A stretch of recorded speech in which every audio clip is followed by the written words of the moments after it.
Hello everybody, quantum mechanics के series में आपका स्वागत है। तो आज हम लोग बात करने वाले हैं एक्सेप्टेबल वेव फंक्शन की। As we all know that quantum mechanics is all about probabilities and wave functions, linearity etcetera. तो what is about the wave function? क्योंकि हम सब जानते हैं कि generally what we do in quantum mechanics is that you have a Schrodinger equation, Schrodinger time independent equation of course, and that is what d2 psi over dx square plus 2m e minus v over h cross square is 0. This is the simple thing, and where 2m, this thing we can take it as k1 or k2 or something like that. तो generally आपका quadratic equation differential equation ही है, तो you get some differential equation. If I donate this as d, तो d square psi plus, अगर इस चीज़ को मैं k मान लूँ, यहाँ पे भी साई आएगा, तो k साई 0, यही आता है. इफ़ k इज़ नेगेटिव तो यहाँ पे कैसा सिनेरियो हो जाएगा? देखो ऐसा ही रहता है generally, D square plus minus k, generally ऐसा ही रहता है, इज़ 0.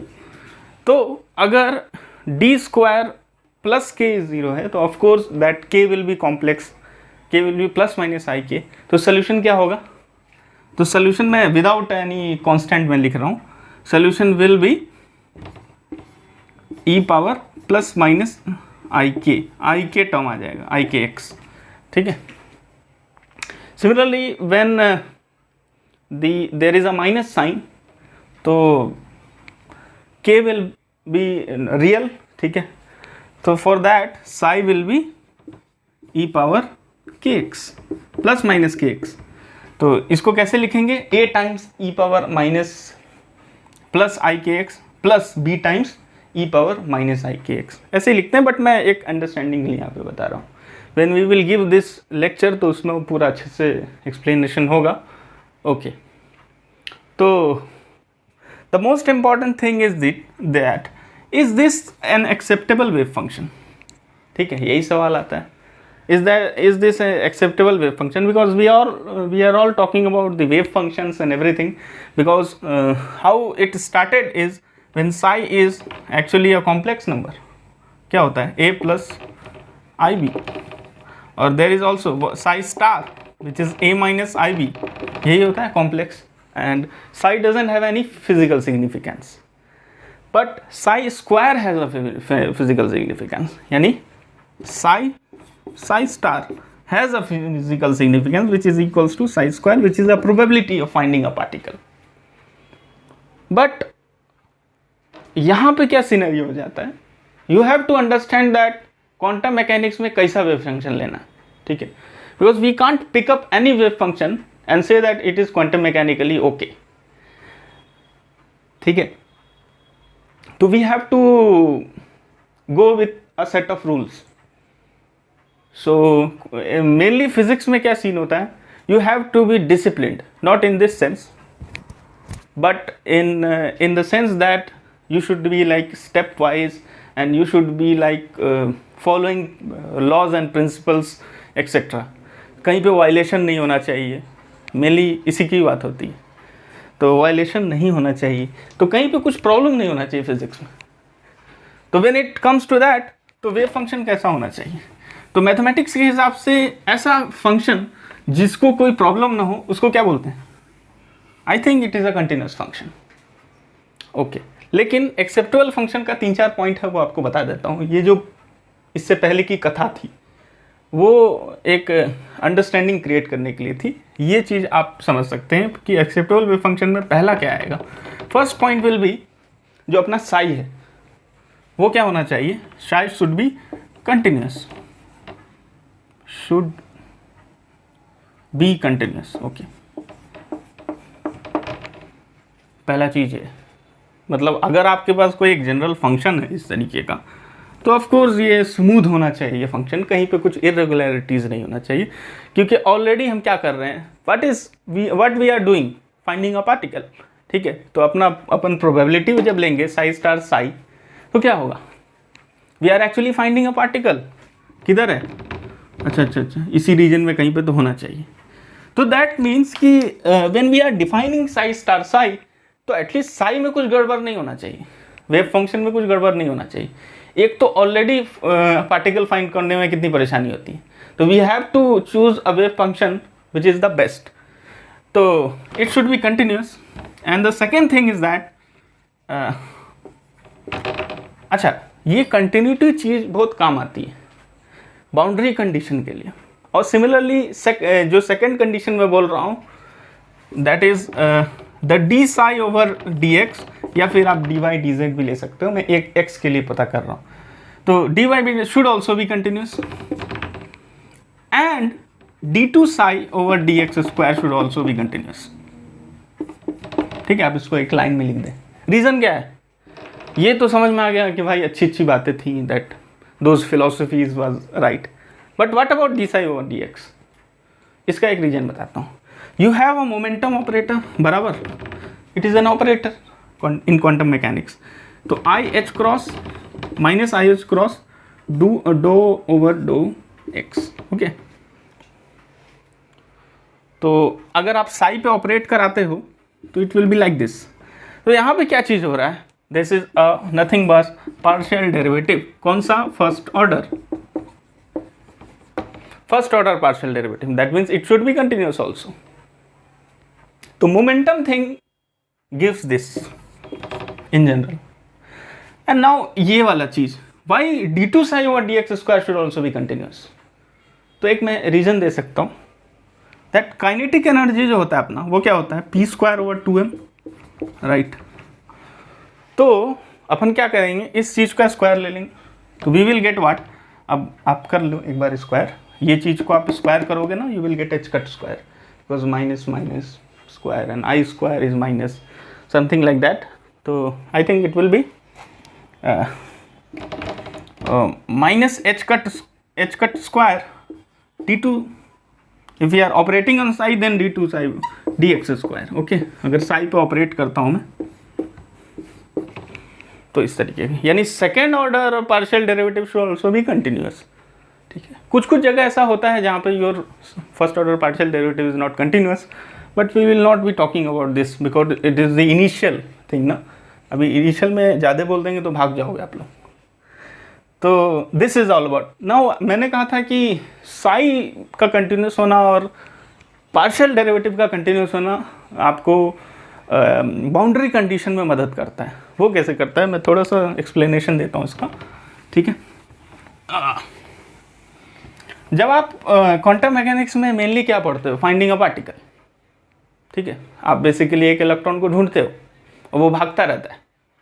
तो क्या होता है कि mainly you have some like इस तरीके का, अगर आप वेल मान रहे हो, ये एक तरीके, ये बाउंड स्टेट की बात कर रहे हैं जब, ठीक है, when particle is trapped within it. तो अगर मैं ऐसा कोई वेल मानता हूँ, if you are not understanding this thing तो भी चलेगा, बट ऐसा सपोज कर लो, क्लासिकली समझ लो कि एक वेल है और इसमें से बाहर निकलने के लिए इलेक्ट्रॉन को कितनी एनर्जी चाहिए? V0 एनर्जी चाहिए। सपोज 12वीं में थोड़ा बहुत तो पढ़े होगे एनर्जी के बारे में। तो दैट इज द थिंग। और ये x = 0 to x = L है, ये रेंज में किधर है? इलेक्ट्रॉन अपना है। ऐसे लिखते नहीं है बट ठीक है अभी समझने के लिए।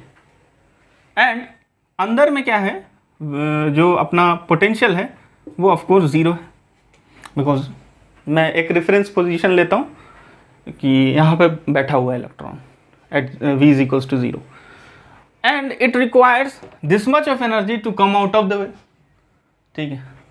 तो अभी क्या करते हैं क्वांटम मैकेनिक्स में, रीजन 1 मानते हैं, रीजन 2 मानते हैं, रीजन 3 मानते हैं। अब सब रीजन का क्या होगा? वेव फंक्शन होगा ψ1, इसका ψ2 एंड इसका ψ3। तो अब इसका कुछ इक्वेशन आएगा ψ1 का, वो देखेंगे कैसे रहता है, बिकॉज V0 है ना। तो स्क्रॉडिंजर इक्वेशन में क्या होगा? E - V0, ठीक है।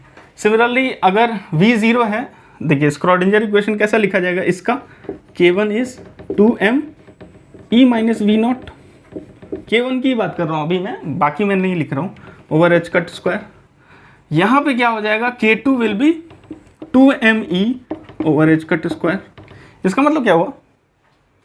अब ये चीज़ मुझे मिल गया तो इसका वेव फंक्शन भी कुछ अलग अलग ही आएगा ऑफ कोर्स। तो अगर मैं इसको k1 मानता हूँ तो इसका वेव फंक्शन कैसा आएगा, अप्रॉक्सीमेटली ऐसा मानते हैं समझने के लिए, प्लस माइनस k1x, और इसको क्या आएगा psi2 is equals two plus minus k2x। तो अब मुझे क्या है यार, कुछ रिलेशन चाहिए मुझे, क्योंकि मैं इसको ऐसे नहीं लिखूंगा। I will write in the form a times this plus b times e power minus k1x। Similarly यहाँ पे कैसे लिखूंगा, c times this plus d times e की पावर माइनस k2x। ठीक है, तो अब मुझे क्या करना पड़ेगा, इन दोनों कंडीशन को इक्वेट करके a b c की वैल्यू पता करनी है। और a b c कुछ आलतू फालतू नहीं है, सही कुछ भी लिख दिया करके। This is a coefficient and this coefficient actually gives you the like e power plus kx। तो ये एक्चुअली इंसिडेंट वेव को बता रहा है। ठीक है, तो आप प्रोबेबिलिटी जब निकालते हो तो बेसिकली आपको कोफिशिएंट का ही स्क्वायर करना पड़ता है, हमेशा याद रखना। तो व्हेन तो क्या होगा कि अगर इस कंडीशन में हम क्या बोल सकते हैं, psi1 is psi2 at x equals to 0। अब ये कर देंगे ना तो हमारे पास क्या आ जाएगा, a plus b is c plus d. ठीक है, यू हैव वन थिंग। दूसरे में क्या करेंगे, अभी दूसरा वाला क्या लगाएंगे, d2 Sai D psi over D x. दूसरा कंडीशन ये लगा देंगे, इज psi2 psi1 का कब x इक्वल्स टू 0 पे। तो अपन हम लोग को एक और इक्वेशन मिलेगा। तो ऐसे करके you get equation, you solve a b c d using what, boundary condition. और ये किधर से, हम लोग को जो एक्सेप्टेबल वेव फंक्शन है उसी के लिए ट्रू। तो this is all about thing. Last thing is psi should be like for a bound state. जब बाउंड स्टेट की बात करते हैं तो psi शुड बी नॉर्मलाइज्ड। ठीक है, ये कैसे पॉसिबल है, मतलब नॉर्मलाइज्ड मतलब क्या। तो एक्चुअली क्या है, when we take psi star psi over dx it should be 1 from minus infinity to plus infinity. मतलब क्या हुआ, अपन पार्टिकल को ढूंढ रहे हैं। ठीक है, अगर ये एक रीजन है, ठीक है, ये एक वेव फंक्शन में मान रहा हूँ, and we are finding the particle from minus infinity to plus infinity. ठीक है, तो we are finding a particle, तो पार्टिकल कहीं पे होना चाहिए, इट शुड बी समवेयर। ठीक है, ऐसा नहीं है कि पार्टिकल है ही नहीं, it should be somewhere, and we are finding a probability कि किधर उस पोजीशन पे या उस टाइम पे, मतलब उस पोजीशन पे आपका जो what is the probability of that particle of finding the particle. Okay, तो in the whole region it should be 1। तो ये कंडीशन काफ़ी इंपॉर्टेंट हो जाती है। This is called normalization condition. ठीक है, ये क्यों यूज़ करते हैं मेनली, तो अगर अपने पास एक वेव फंक्शन है, मान लिया कि psi is equals to e power minus alpha x square, this is called Gaussian wave function. Quantum mechanics में ऑलमोस्ट सारे most of the questions comes from the Gaussian wave function, क्योंकि ये काफ़ी क्या कह सकते हैं ईजी थिंग है समझने के लिए भी। इसका ग्राफ कैसा होता है, इस तरीके का होता है। ठीक है, अब मैंने क्या कहा कि minus infinity to infinity this thing should be 1 normalisation condition के लिए। इसका मतलब क्या हुआ कि जब x हमारा इन्फिनिटी प्लस माइनस इन्फिनिटी को टेंड करे तो psi जो है वो 0 होना चाहिए। ठीक है, तो when x tends to infinity, तो आप ऐसा देख सकते हैं, अगर ये psi है और ये x है, तो as you can see this is the decreasing thing and it tends to 0.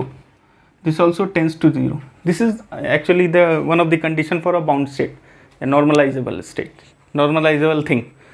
तो this is the condition।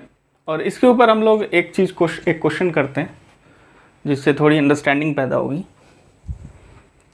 और एक और चीज़ है कि ये जो है ना नॉर्मलाइजेशन कांस्टेंट को इवेल्यूएट करना, उस क्वेश्चन में हम देखेंगे।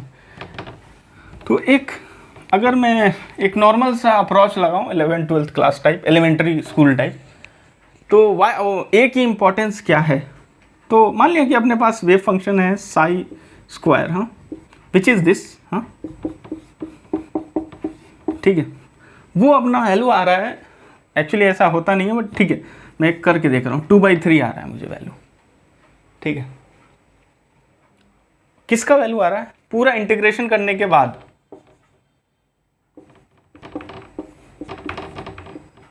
ठीक है, पूरा इंटीग्रेशन करने के बाद यू आर गेटिंग 2/3। बट मैं इसका मतलब क्या हुआ कि पूरा पार्टिकल को जब हम फाइंड आउट कर रहे हैं -∞ to ∞, तो यू आर गेटिंग 2/3 प्रोबेबिलिटी, ठीक है, which is less than 1, right. But ऐसा नहीं है, पार्टिकल तो होना ही चाहिए, ठीक है। तो इसका मतलब क्या हुआ कि इतना प्रोबेबिलिटी है पार्टिकल होने का -∞ to +∞।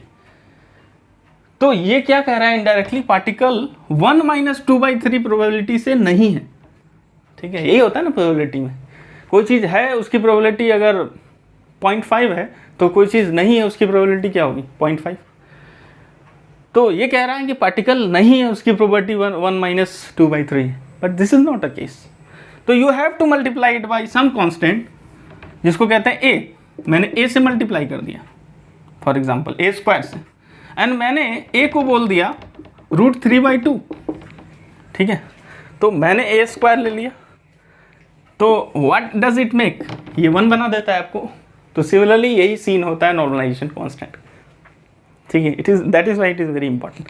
ये एक एलिमेंट्री लेवल का अंडरस्टैंडिंग था, मेरे ख्याल से बहुत लोगों को ये पसंद भी नहीं आया होगा, बट फॉर अंडरस्टैंडिंग से के लिए मैंने एक एग्जांपल दिया। Now let's come to a question, ठीक है, कि अगर एक क्वेश्चन है आपके पास कि वेव फंक्शन आपको दिया हुआ है किसका, इनफाइनाइट स्क्वायर वेल का, ये वाला क्वेश्चन, ये आपने कहीं ना कहीं देखा ही होगा, अगर नहीं देखा है तो हम इस पर अपलोड करेंगे लेक्चर, ठीक है। ये चीज़, इसका वेव फंक्शन दिया है a टाइम्स sin nπx/L। अब अपने को पता करना है what is the normalisation constant. एक चीज़, नॉर्मलाइजेशन कांस्टेंट जब अपन फाइंड आउट करते हैं तो इनडायरेक्टली अपन क्या होता है, नॉर्मलाइजेशन कांस्टेंट कैसे फाइंड आउट किया जाता है, ये इसको क्या करना है, ψ dx इज़ 1, यही है ना, -∞ to +∞ जब हम करेंगे तो, ओके।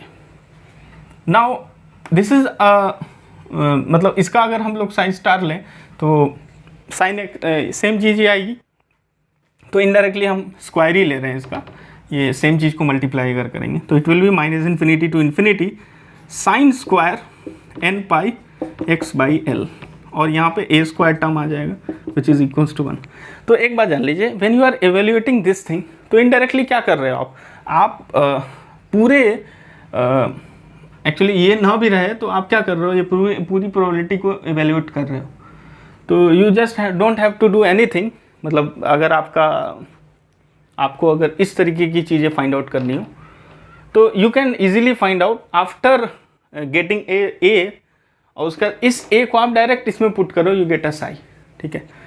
तो इसको कैसे करेंगे हम, देखिए a² एक कांस्टेंट है, उसको रहने देंगे, you have to evaluate this thing. तो a² टाइम्स, अब sin² का इंटीग्रेशन कैसे करते हैं, तो ये बचपन में पता था कि sin² को कैसे लिखते हैं, ये बहुत ही फेमस सा है, बोर्ड में काफ़ी आता है।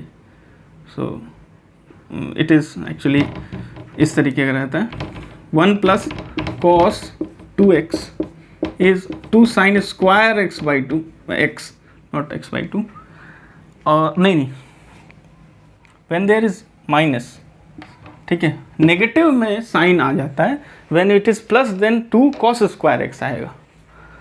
तो यहाँ पे क्या होगा, इंटीग्रेशन में कर लेता हूँ, 1 - cos 2nπx/L, और यहाँ पे a/2 बाहर ही ले लेता हूँ क्योंकि ये 2 एक्चुअली क्या होगा, ऐसा होगा, and I evaluate on dx, okay. So a² मैं LHS को ही सॉल्व कर रहा हूँ, इक्वल कर दूंगा बाद में RHS के। सो a²/2, और इस चीज़ का इंटीग्रेशन क्या होगा, x, और इसका क्या होगा, sin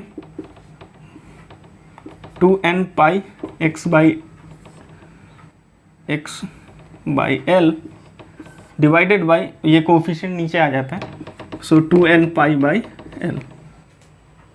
okay, it is from where to where, it is from minus infinity to infinity, but bound state है यहाँ पे, और मैंने लिमिटेड कर दिया एक लिमिटेड रूल से. क्या अपन ने x equals to 0 to x equal to l तक में ही पार्टिकल है, क्योंकि पार्टिकल के अंदर उतना ताकत नहीं कि वो इन्फाइनाइटली हाई बैरियर और इन्फाइनाइटली हार्ड वॉल को तोड़ के बाहर जाएगा. मतलब इन्फाइनाइट इतनी पोटेंशियल नहीं है उसके पास कि वो पार्टिकल निकल के बाहर जाएगा. तो रेंज इतना ही रहेगा, पार्टिकल इसी में है. अब इसी रेंज में हमको फाइंड आउट करना है. तो माइनस इन्फिनिटी टू इन्फिनिटी यहाँ पे नहीं आएगा, यहाँ पे क्या आएगा 0 टू l. ओके,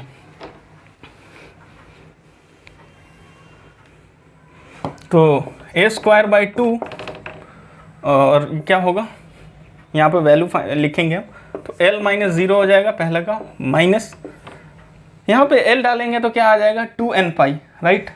तो अपने को पता है साइन 2n पाई क्या होता है, 0 होता है. अगर आप साइन का देखें तो हर एक पाई पे क्या होता है, साइन 0 हो जाता है. For every pi sine is 0, और नेगेटिव में भी सेम केस है, sine is an even function. Okay, तो it is sine 2n pi by, नहीं बाई नहीं आएगा, बस इतना ही, divided by this thing minus sine 0 divided by, मतलब ये स्टार लिख देते हैं ये चीज़.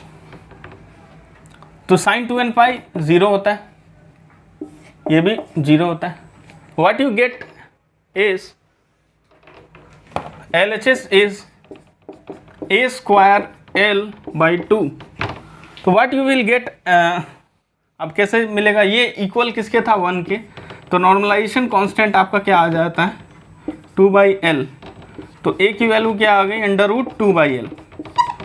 तो अब उसको पुट करेंगे कहाँ, वेव फंक्शन में. तो अपने को क्या मिलेगा, वेव फंक्शन जो आपका मिलेगा that is psi is equals to √2 over l sign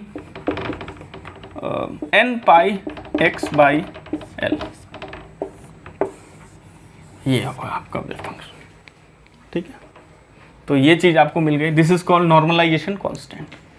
so यही था एक्सेप्टेबल वेव फंक्शन के लेक्चर में. थोड़ा एक्सटेंड हो गया ज़्यादा, बट दैट इज़ लाइक जितनी भी चीज़ें हैं that is important for you, that is why I have discussed it.